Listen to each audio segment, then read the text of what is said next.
Clarendon, plain Jane, with beautiful veneers, admittedly, and it's American know-how we're looking here.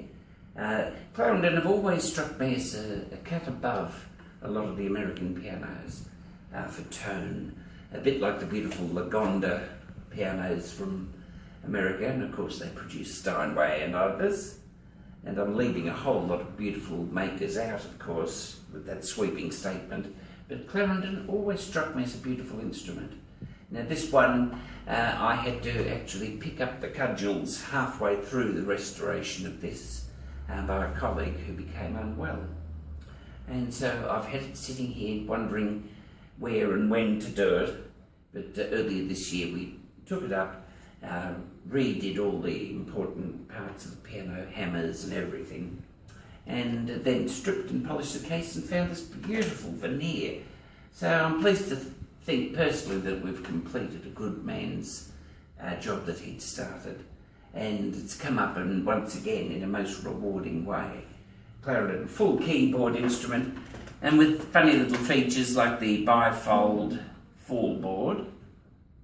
It's quite practical with a nice lock key, and another bit of American lateral thinking rather than just the small music desk that falls down to accommodate your music. These people came up with this simplicity itself, but you just pull that little rail, and many people will have seen that, of course, too. But it means if you're studying various works or arranging or doing work for choirs and things like that, you can have all the parts along there.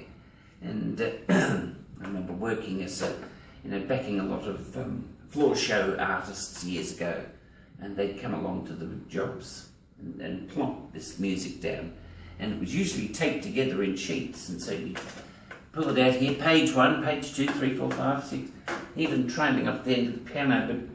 But if you had one of these at the time, you could just slide it through as you're playing.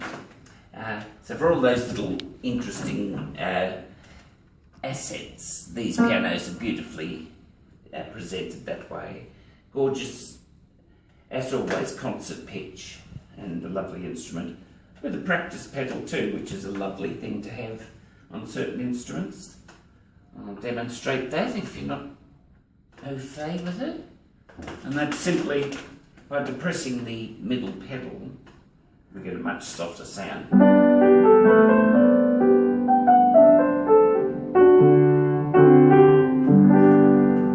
And ideal, of course, for practicing late at night. So that's the Clarendon from America.